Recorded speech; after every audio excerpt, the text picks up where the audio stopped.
Hello students, me Dr. Sister Manju Topo from Holy Cross Women's College, Ambikapur. कल हमने पढ़ा data analysis के विषय में। आज हम पढ़ेंगे रिपोर्ट तैयार करना या तो प्रिपेयरिंग ऑफ द रिपोर्ट। तो रिपोर्ट किसका हम लिखेंगे? जो हम डाटा का एनालिसिस करते हैं, जो हम विभिन्न शोध कर चुके होते हैं, सबसे अंतिम में हमको एक रिपोर्ट तैयार करना पड़ता है, प्रतिवेदन लिखना पड़ता है। तो हम उस प्रतिवेदन को कैसा लिखेंगे उसको हम इस चैप्टर में अध्ययन करेंगे।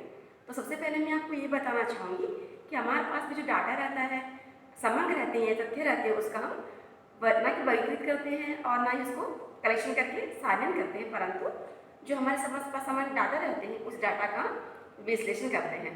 और विश्लेषण करने के पश्चात हमको एक निचोड़ मिलता है या तो एक सिद्धांत मिलता है ना।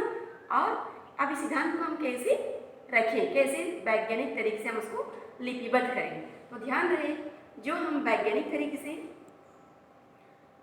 निष्कर्ष निकाल लेते हैं या तो हमको जो ज्ञान मिलता है उसको हम सामान्य भाषा में बोलते हैं सामान्यीकरण, या तो उसको बोलते हैं हम जनरलाइजिंग। क्या कहते हैं आप उसको? जनरलाइजिंग, जनरलाइजिंग, या तो उसको हम बोलते हैं सामान्यीकरण कहते हैं। और इसी जनरलाइजिंग या तो सामान्यीकरण को जब हम वैज्ञानिक तरीके से लिखते हैं, इसी जनरलाइजिंग या सामान्यीकरण को जब हम वैज्ञानिक तरीके से क्या करते हैं, लिखते हैं, तो हम उसी को बोलते हैं रिपोर्ट राइटिंग या तो हम प्रतिवेदन कह सकते हैं। तो ये प्रतिवेदन क्यों लिखते हैं, हम किसके लिए लिखते हैं? ये जो प्रतिवेदन होता है वो हम उनके लिखते हैं जो इसको जानने के लिए इच्छुक होते हैं। जो शोध करने वाले हैं उन लोग देखना चाहते हैं। तो कोई व्यवसायी है, अगर व्यवसायी जानना चाहता है कि आपका मार्केटिंग शोध में किन किन विषयों पर किया गया है और उसको जानना चाहता है, तो वो देख सकता है। तो हमेशा जो प्रतिवेदन हम लोग दूसरों के लिखते हैं और ये इससे दूसरों को क्या मिलता है? ज्ञान मिलता है और एक आइडिया मिलता है। तो यहाँ पर तो हमको क्या चाहिए? हम जो रिपोर्ट तैयार कर रहे हैं, जो प्रिपरेशन कैसे करेंगे, ये बहुत अच्छा होना चाहिए, जिससे कि हमने जो भी शोध कार्य किया है वो उसमें बिल्कुल स्पष्ट या तो क्लियरली वो झलक दिखे। तो इसमें आपका एक टल एंड हॉकिंस का कहना है, अच्छा शोध प्रतिवेदन शोधकर्ता के सही चिंतन से प्रारंभ होता है। मैं दोबारा से बोलती हूँ, अच्छा शोध प्रतिवेदन शोधकर्ता के सही चिंतन से प्रारंभ होता है। माने कि हमारा रिपोर्ट ऐसा होना चाहिए जिससे कि कोई व्यक्ति एक झलक से देख ले और समझ में आ जाए कि हमने हमारे शोध में क्या कार्य किया होगा। और एक आपका मत है, उसको आपका गुड एंड हॉट ने अमेरिकन विपणन संघ के मत को निम्न प्रकार से व्यक्त किया है। प्रतिवेदन को तैयार करना शोध की अंतिम अवस्था है और इसका उद्देश्य रुचि रखने वाले लोगों को अध्ययन के संपूर्ण परिणाम को पर्याप्त विस्तार में बदलाना तथा इस तरह व्यवस्थित करना है जिससे पाठक तथ्य को समझने और स्वयं के लिए निष्कर्षों की प्रामाणिकता का निश्चय करने के योग्य बन जाए। माने हम रिपोर्ट अपने नहीं लिखते बट हम दूसरों की लिखते हैं, जिससे उस पर जो भी रुचि रखने वाला व्यक्ति होता है उसको देखता है, परखता है और उसको समझ सकता है। उसके बाद में वो स्वयं ही भविष्य में या तो शोध लिखेगा या तो उसको समझे। इसलिए हम क्या करते हैं? रिपोर्ट तैयार करते हैं। तो रिपोर्ट का उद्देश्य क्या होता होगा? हमारे पास रिपोर्ट के बहुत सारे उद्देश्य होते हैं और बहुत सिंपल है। आप रिपोर्ट का पहला उद्देश्य क्या बोलते हैं आपका? रिपोर्ट का उद्देश्य ऐसा प्रलेख प्रस्तुत करना है जो मनुष्य के ज्ञान में वृद्धि करता है ना, विच इंक्रीजेस द नॉलेज। और नेक्स्ट है आपका विपणन शोध के द्वारा जो ज्ञान प्राप्त होता है उसको हम किसको देते हैं? समाज को देते हैं, है ना। समाज, सोसाइटी जिसमें हम जीते हैं, उनके लिए हम जो रिपोर्ट तैयार करते हैं उसको हम देते हैं, जिससे समाज इसकी उपयोगिता को जाने। ये आपका दूसरा उद्देश्य था। और नेक्स्ट उद्देश्य आपका अनुसंधान से प्राप्त निष्कर्ष को उन लोगों तक पहुंचाना जो इसमें रुचि रखते हैं और इसके कारण और परिणाम को जानना चाहते हैं। तो हमारा रिपोर्ट क्लियरली बता देगा कि हमने क्या किया है। और उसके बाद में रिपोर्ट के आधार पर योजनाओं का मूल्यांकन किया जाता है। योजनाओं की सफलता और असफलता की जांच रिपोर्ट की सहायता से की जा सकती है। और रिपोर्ट में मालूम है अनुसंधान या तो शोध या तो रिसर्च का अंतिम पड़ाव है। अनुसंधान के प्रत्येक चरण पर शोधकर्ता बहुत मेहनत करता है और मेहनत का लेखा जोखा वह अपनी रिपोर्ट के माध्यम से करता है, इसलिए बहुत जरूरी है कि रिपोर्ट बहुत अच्छे से लिखें। नेक्स्ट है हमारा, यदि रिपोर्ट राइटिंग में सावधानी बरती नहीं गई तो शोधकर्ता की सारी मेहनत, उसका हार्डवर्क पूरा बेकार हो जाएगा, है ना, उसे पानी फिर जाएंगे। इसलिए ये बहुत जरूरी है, हमें जानना है कि हम रिपोर्ट कैसे लिख सकते हैं। और रिपोर्ट अध्ययन में अंतर्निहित तथ्यों की वास्तविक स्थिति का ज्ञान कराती है, मान इसमें जो सारगर्भित ज्ञान है उसकी ज्ञान कराती है।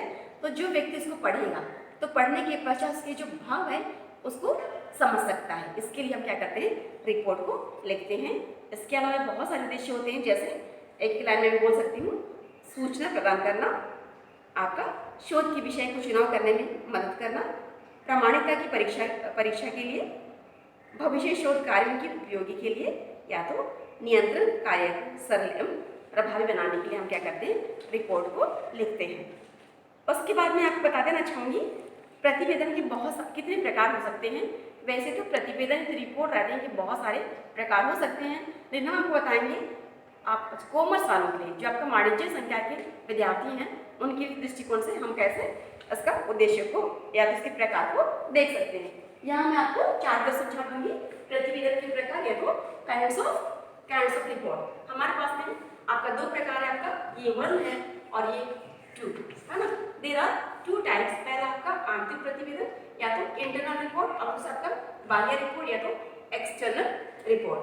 तो बात स्पष्ट है, आंतरिक रिपोर्ट वे रिपोर्ट होंगी जो कि प्रबंध के लिए उपयोगी होगा, है ना, प्रबंध के कार्यों के लिए जो उपयोगी होता है, नियंत्रण के लिए या तो आपका नीति का निर्धारण करने के लिए। तो जो रिपोर्ट प्रबंधक वर्ग के लिए, माने कि आपका व्यवसाय के अंदर जो कार्य करते हैं, जो प्रबंधक होते हैं और जो भी उनके जो रिपोर्ट बनता है उसको हम बोलेंगे आंतरिक प्रतिवेदन। और बाह्य रिपोर्ट उनके लिए बनाया जाता है जो बाह्य के लोग आपका इस विषय में रुचि रखते हैं, है ना, उनके लिए हम बनाते हैं बाहरी लोगों के लिए जो रिपोर्ट बनता है। तो सबसे पहले मैं बताऊंगी आपका आंतरिक रिपोर्ट और भी कितने प्रकार हो सकते हैं। ये आपका होता है सामान्य प्रतिवेदन, इसको बोलते हैं आपका जनरल रिपोर्ट। दूसरा आपका विशिष्ट रिपोर्ट यानी कि स्पेशल रिपोर्ट, और तीसरा होता है आपका स्तरीय रिपोर्ट यानी कि आपका इसको लेवल्स ऑफ रिपोर्ट। तो सबसे पहले मैं समझाऊंगी आपका सामान्य प्रतिवेदन या तो जनरल रिपोर्ट क्या होता है। ये ऐसे रिपोर्ट होते हैं जो आपका दैनिक क्रियाओं के अंग होते हैं, माने कि जो भी हम डेली जो कार्य कर रहे हैं व्यवसाय में, है ना, उसका हम क्या करेंगे, उसमें इसको लिखेंगे सामान्य प्रतिवेदन में। जैसा आप उत्पादन क्रियाशीलता हुआ, लागत प्रतिवेदन हुआ, विभागीय क्रियाकरण प्रतिवेदन, वित्तीय स्थिति से संबंधित प्रतिवेदन को शामिल करते हैं सामान्य प्रतिवेदन में। और विशिष्ट प्रतिवेदन में क्या होता है, ये विशिष्ट प्रतिवेदन यानी कि स्पेशल रिपोर्ट ये प्रबंधकों के लिए होता है।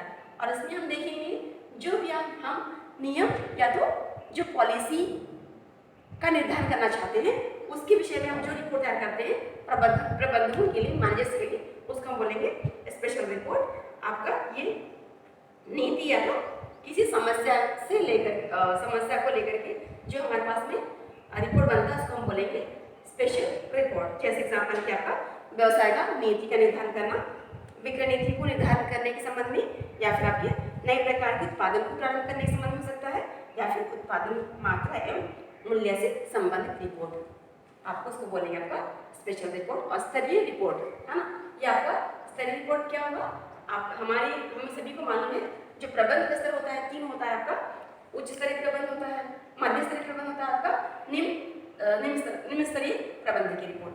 तो ये जो रिपोर्ट अलग से बनता है ये उच्च स्तरीय प्रबंध को दी जाने वाली रिपोर्ट होती है, और ये रिपोर्ट अधिकांशतः बहुत सारांश में लिखा जाता है ना। और मध्य स्तरीय प्रबंध की जो रिपोर्ट किया जाता है वो आपका इससे थोड़ा सा अधिक डिटेल में रहता है, ओके।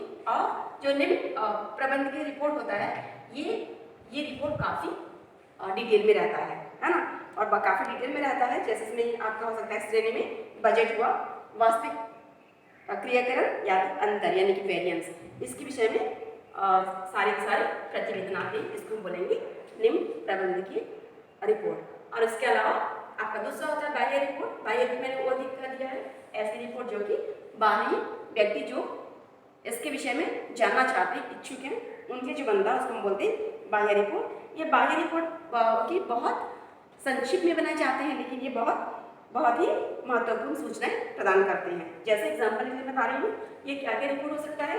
इसमें आपको बोलता है उपक्रम प्रतिवेदन या तो एंटरप्राइज रिपोर्ट, नियंत्रण रिपोर्ट यानी कंट्रोल रिपोर्ट, फिर आपको चालू नियंत्रण प्रतिवेदन, खरीद कंट्रोल रिपोर्ट, और आपका था अन्वेषणात्मक प्रतिवेदन या तो इन्वेस्टिगेशन रिपोर्ट।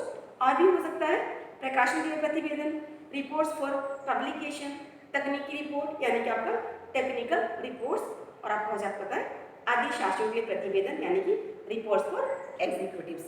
ये सारे रिपोर्ट किसमें आएंगे, आपका एक्सटर्नल या तो एक्सटर्नल रिपोर्ट मतलब बाह्य रिपोर्ट के अंतर्गत आते हैं।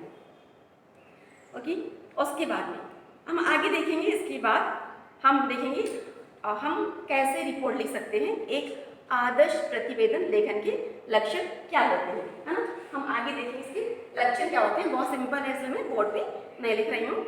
आदर्श प्रतिवेदन के लक्षण क्या होते हैं, features of an ideal report writing.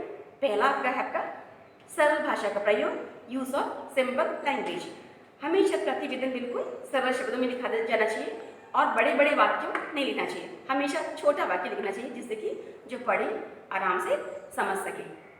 दूसरा आपका संक्षिप्तता माने कि ब्रीफनेस। प्रतिवेदन में लंबे पैराग्राफ नहीं होने चाहिए, छोटे पैराग्राफ तथा वाक्यों से प्रतिवेदन पठनीय एवं ग्राह्य हो जाता है। फिर नंबर 3 उपयुक्त शीर्षक माने कि अप्रोप्रिएट टाइटल। हमेशा प्रतिवेदन के ऊपर हमको क्या एक अप्रोप्रिएट टाइटल देने की जरूरत होती है। फिर आपका चौथा आपका विस्तृत विवरण के लिए परिशिष्ट का प्रयोग, use of appendix for special matter.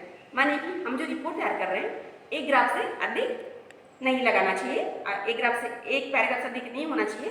इसके बाद में जो अधिक होता है उसको हम कहाँ ले जाते हैं, आपका परिशिष्ट में लगा ले लेते हैं। पांचवा आपका पृष्ठों पर क्रमांक लिखना। जो हमारे पृष्ठ होते हैं उसको अरबिक अंकों में, जैसा अरबिक अंक किसको बोलते हैं, ये आपका 1 2 3 4 और 5 ऐसे, है ना। और ये प्रत्येक पेज पे होना चाहिए। उसके बाद में आपका नेक्स्ट हमारा आपका अलग जो शीर्षक होते हैं, बड़े शीर्षक को हम बड़े अक्षर में लिख सकते हैं, फिर जो छोटे शीर्षक होते हैं उसको हम उससे